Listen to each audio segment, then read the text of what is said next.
Please stand for the reading of the Holy Gospel. Do you know why we stand, actually? Sometimes it's good to remind ourselves. I think you're probably aware of this, but when we read from one of the Gospels, it's tradition to stand because we read the account of Jesus' life, and oftentimes we read some of his own words. And so we rise in honor of the presence of our Lord, because he is present to us in his word, present in all of his word, of course, but with the Gospels we take that special consideration to stand, just as if someone, an important dignitary, a foreign official, or our own president were to walk in the room, we would stand out of honor for the office and what that signifies. So we stand as we receive our God's word from the Gospel of Luke, chapter 2 this morning. And the child grew and became strong, filled with wisdom, and the favor of God was upon him. Now his parents went to Jerusalem every year at the feast of the Passover, and when he was 12 years old, they went up according to custom. And when the feast was ended, as they were returning, the boy Jesus stayed behind in Jerusalem. His parents did not know it, but supposing him to be in the group, they went a day's journey. But then they began to search for him among their relatives and acquaintances. And when they did not find him, they returned to Jerusalem searching for him. After 3 days, they found him in the temple, sitting among the teachers, listening to them and asking them questions. And all who heard him were amazed at his understanding and his answers. And when his parents saw him, they were astonished. And his mother said to him, "Son, why have you treated us so? Behold, your father and I have been searching for you in great distress." And he said to them, "Why were you looking for me? Did you not know that I must be in my Father's house?" And they did not understand the saying that he spoke to them. And he went down with them and came to Nazareth and was submissive to them. And his mother treasured up all these things in her heart. And Jesus increased in wisdom and in stature and in favor with God and man. You may be seated.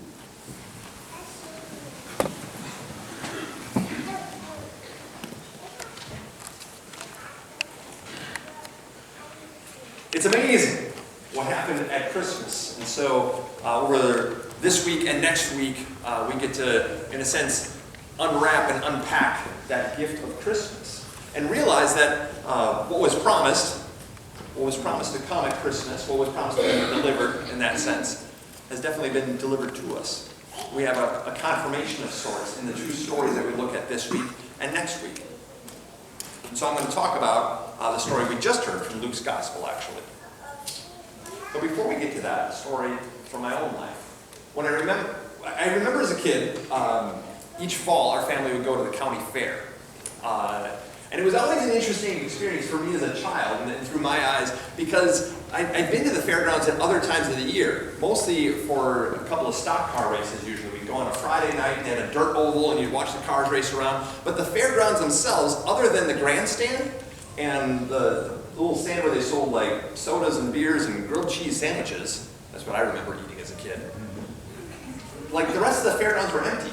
There was just activity there for the races. And then you'd show up for the county fair, and there was stuff at the grandstand, and there were bands over here, and there were animals over there, and there was farm equipment that you could go and climb on and look at and things, and there were tents set up, and there were vendors, and there were food booths, and mini donuts. You remember the deep-fried mini donuts? I got excited about those as a kid. There was stuff everywhere, and people, too. And I remember one year, I was probably about 10 years old.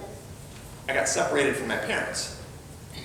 And my mom and dad and sister and I had been walking around, and I got distracted somehow and realized I don't know where they are. And so I started wandering through the tent that we had been in and going to the places where I'd seen them, and I didn't find them. And it didn't take too long, and I made my way out of the tent, and thankfully I spotted some other family members. We had not come with them, but they were at the fair that day as well. And I ran into my grandma and grandpa and some aunts and uncles, and they were kind of just wandering the grounds together. And I found them, and they said, "Oh, Matthew!" And then they realized that I was separated from my parents. And I think because I wasn't scared yet, they weren't scared either. They thought, "Oh, okay, well, stay with us, and we'll find your mom and dad." And they pretty quickly spotted my parents up ahead in the crowd working their way back toward us. And somebody in the group thought it would be a really, really good idea and funny and said, oh, hide here, we'll surprise your parents. And so my parents made it up. At first they told, well, we don't know where Matthew is. That did not go over well. My parents were very frightened. They didn't know where I was. And it had only been 10 minutes, or probably less, but they were scared. There were a lot of people. They didn't know where their son was, and now, yeah, the joke didn't work because of where they were at.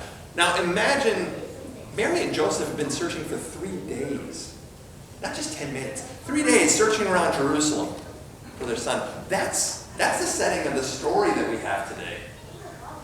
And I think it's easy to just kind of read through it, especially if you've heard it before, and think, oh yeah, we kind of get this and then we move on to the next thing. But it's actually a pretty intense situation. If we take time to settle in and imagine what Mary and Joseph are experiencing and seeing what this is like for them, it's a very emotional story. I think for any parent especially, it's very difficult to imagine this. It's also, I think, a story that brings up a lot of questions. Some we can answer. Some we're a little less equipped to provide answers for. And so maybe as a way of digging into this, maybe we can walk through some of the things that we know and some of the things that we don't know about what's happening here and what this story is really about. We know that this is the only story from Jesus' life that we're told of between the flight to Egypt and the beginning of his ministry when he was baptized at about age 30. So the flight to Egypt, Jesus is a toddler at best. Okay? So he's probably 2 years old or younger, according to the edict from Herod to kill all the children. And then from that point till age 30, we hear nothing except this story. What we don't know is what Jesus' childhood was like. What was his personality like? Who did he play with? What did he do as a kid? What interests did he have? Was he excited about following Joseph into carpentry? Or did he have other things that he pursued as well? We know that Mary and Joseph seem to be good parents. We're told that they made this pilgrimage to Jerusalem every year. And by the way, it's only required of the men that they go on the pilgrimage. So Mary's coming along, and a lot of other wives and moms and the women did, but they did this yearly. They were faithful in that. We know that there was a large group of travelers who would make the journey together. They do this for protection as well as for just other aspects of community. And then a lot of family members would be there. We don't know why Jesus stayed in Jerusalem. How long did he intend to be there? What did he think his parents would do? Did he have a long-term plan, or was he just going to kind of go minute by minute and doing what seemed to be the good thing right now? We know we can make a pretty strong assertion that Jesus is likely in a rabbinical school. There's actually a place in the temple where other boys his age would have been gathered for school and learning about Hebrew scriptures and learning about their faith and their culture and those kind of things. And we know that in this setting, he amazed people with his responses. And that's probably a better word to use than what our translation has, answers, that he was giving answers. And it kind of makes it kind of sets up this story that we can picture where there's a quiz show going on and Jesus is a contestant and he's just scoring all kinds of points. But it's more, the Greek word is more having to do with responses. It's not that he answered every question, but he responded well to every question, which oftentimes might mean he asked another question. Because good answers reveal knowledge, but good questions reveal wisdom. There seems to be a wisdom that people saw in Jesus. But we don't know what he was asking, what they were asking, who exactly was there. We know that Mary was upset. She was distraught. 3 days. I don't know if she slept at all. I don't know what that's like personally. I've not lived through that. I can imagine, but I've never been there. Maybe you've experienced something similar. We know that Jesus' response to his mother, and the way that he answers her, has to do with a relationship with his heavenly Father. We see that, we read that, but we don't know if this statement is saying something about his divinity or his humanity. In other words, is he making a statement about his heavenly Father and his relationship with him based on the fact that Jesus is true God who became man, and therefore he's part of the Trinity, he's got this unique relationship that you and I don't share in, and he's pointing that out? Or is he saying something about a relationship with the Father that has to do with prayer and worship and study and things that you and I can relate to, and in this way, based on his humanity, it's something that we share with him? I don't know what he's saying. I'm not sure we can answer that. We know that Jesus' answer doesn't really seem to answer the question from Mary, does it? I mean, she asks, "Why have you treated us so?" He doesn't give a reason, if you will. He responds, but he doesn't exactly answer in a way that makes it really clear for us. We also know that Jesus was without sin. So his response doesn't come from a place of being rude or condescending toward his mom. We don't know what kind of conversations took place on the road back home between Mary and Joseph, between them and Jesus. We don't know how much more was explained or not explained. And in the end, I think I know this. I don't get this story. I mean, I'm not sure what to make of Jesus' actions and his words to his mother. I'm pretty sure that Mary didn't completely get it either. I mean, there's so much here that we don't really know. What exactly is Jesus saying to his parents? What am I supposed to do with this story beyond just knowing that it happened? And why did Luke include this account as the only piece from Jesus' entire childhood? Somehow this was the one that was, this is important enough to include in this story of Jesus' life, this little snapshot that's really confusing to me at least. I mean, what does this story mean? I've got a friend, I've got a mentor really, a gentleman named John. He's a camp director, and I learned a lot from him in the way of group dynamics, challenge course, and teamwork, and those kind of things, because he's phenomenal at facilitating groups and leading people through these things. And one of the things he does, invariably, when you're working with a group like that, you're creating a scenario for people to respond to, and you're giving them a challenge and those kind of things. And people are always trying to make it easy. I mean, we like to find solutions, but we like to be efficient about it and not waste time and all that kind of stuff. So when working with a group, when something doesn't go the way they might have expected, the weather changes. You're outside and it starts to rain. Or a piece of equipment breaks and you can't use it for the activity anymore.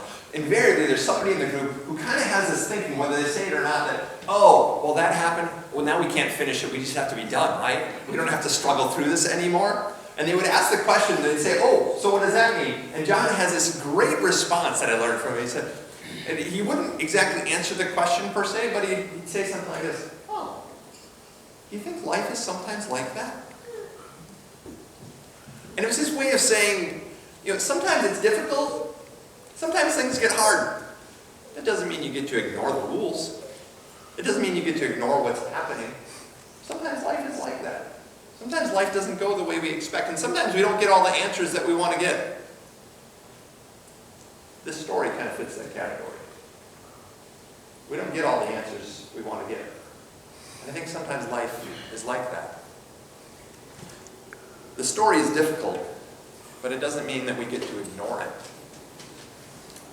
See, God is present here in this story, in this scenario, and in what's happening with Jesus.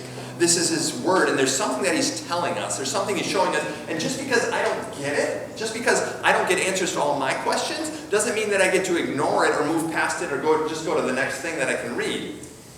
God is present, but He's not answering all of my questions. See, God's at work.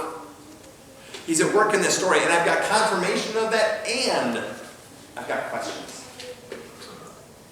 It's not one or the other, right? Sometimes God's work brings about both. Sometimes it's like that. I've got friends who are raising money right now because my friend Matt, I don't know the whole scenario because he's in another state where, another place that we lived in the past, but he's lost visitation with his girls.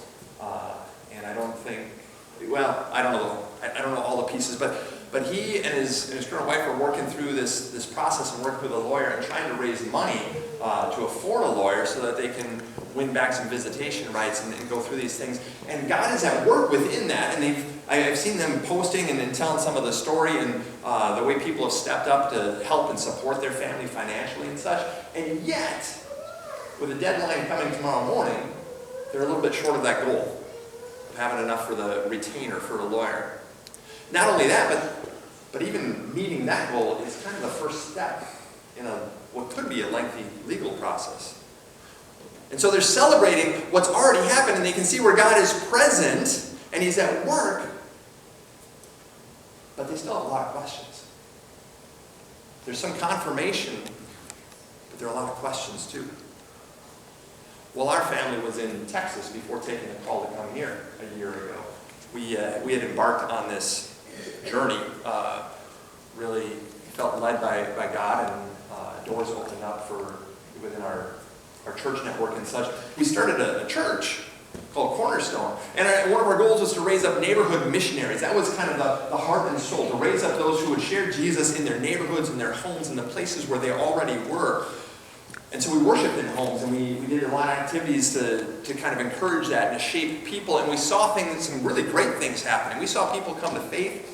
We have friends of ours who stepped up and really took that seriously, this idea of being neighborhood missionaries. They actually moved to a neighborhood, felt called by God to be in that place and open up their home to friends and neighbors and start planting gospel seeds. And yet, in the midst of those kind of things happening and this vision really becoming a reality, there were also financial pieces that did not come together. And it became very obvious that we as a family weren't going to be able to stay in the same place where in our own neighborhood things were gaining traction in other people's lives. There was confirmation. God was present. There were a lot of questions too. Put yourself in the place of Jesus' mother, Mary, for a moment. She's been frantically searching for her son for 3 days, running around Jerusalem, probably not even sleeping. She finds her son, which I'm sure is a joyful experience to realize, oh, he's here and he's safe. It's a praise God moment. There's a confirmation, certainly, and then this interaction and a whole lot of questions, too. Confirmation that God is at work and that he's answering prayers, and then a flood of, what in the world does this mean? What am I supposed to do with that? And I wonder, can you relate to that? What's the setting in your life where you know God is present and you see him at work and there's confirmation that he's doing something, and yet you're filled with questions because you're not sure what to make of it. You're not sure what to do with that. Do you see that in your kids or another family member? Can you relate to this in terms of your calling, your vocation? What do we do when we have this confirmation and those questions, and we have both, and they're difficult? I think our model is Mary. And his mother treasured up all these things in her heart. Do you know how long Mary held on to these things? The questions and the events that happened, the confirmation and the confirmation and the questions. It's 20 years after this that the resurrection takes place. That a new level of clarity starts to come and some answers sort of are provided for this. It's another 50 years until Luke records these words for us in his gospel. Did she finally have clarity at that point when she was able to tell other people the story and pass it on in that way? She knew all along that God was at work in her son. She knew that God's plan was moving forward. Something amazing was taking place. The story was definitely a confirmation. But a confirmation of what exactly? And she would hang on to these events. And she would hang on to her own questions and wonderings and ponderings and such, and wait for the answers. See, in the midst of many questions, she recognized that God was moving some amazing things forward. She could see that God is at work, and there's confirmation within that, and there are questions within that. So you too. You can recognize that God is at work. That doesn't remove the questions. It doesn't mean that you and I will understand everything that happens. So hold on to what you're given. Hold on to what you see God stirring and where you see Him at work. Hold on to the questions along with the confirmation. And wait like Mary. Wait like her for the revealing of God's amazing plans. It took a long time. It took a long time for Mary to see and understand what was happening in her son, what it meant that he was God's son, and what this plan was that was moving forward. It took a long time for her to better see that in her very own family, and it may take time for you as well. And I think a couple of things that helped Mary might help you. I can think of 3 at least as I jump ahead through the gospel accounts. At the crucifixion, Mary is given to John, right? Jesus says, mother your son your mother, and gives her this new family connection, this new place to be cared for. At the resurrection, she's given the greatest confirmation of God's word continuing to unfold, and this joy that comes from knowing that her son is not dead, but he is alive, and he is indeed God's son. And in Luke's gospel, we see and understand that she told her story. She shared this story. That's how Luke's able to write it down, is because she passed it on. She told people about it. And maybe those 3 things, maybe those can help you move forward and us move forward, even while we carry some questions too. See, because John's care for Mary is the church's care for you and I. It's the new family that we're placed within. It's one another that we're given to care for and to walk with. And Jesus gives us to one another for the same reason that He gave Mary to John. He is present with us, but He knows that we need that physical presence of His body as well. So allow the church, allow your brothers and sisters to care for you. And let the resurrection be the greatest confirmation of God's work moving forward. Know that His work cannot be stopped. Not even death can stop what He is doing for you, because not even death stopped Him. So His work is moving forward, and you have confirmation of that. You can be confident in that even while you have questions. Even when that confidence doesn't remove every question because you don't get all the answers.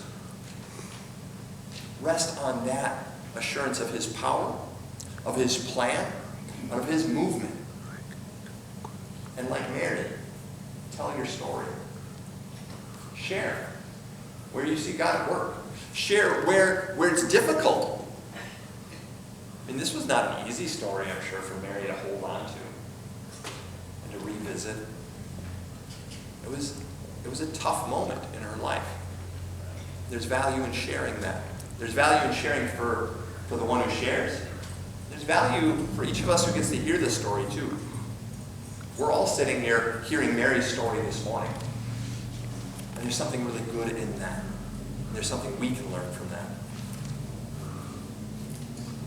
See, the end of Luke 2 is not a story about Mary finally getting it. It's really a story about Mary not getting it, yet holding on to those questions in the midst of a confirmation that her God was at work. So your story doesn't have to wait for a day when you finally get it either. Your story is really about recognizing that God is at work, receiving His confirmation even as you carry some of those questions. Because something amazing has happened. Jesus has come. The delivery is confirmed. So we receive the confirmation along with the questions, and we carry them together. Amen. We continue by singing that hymn.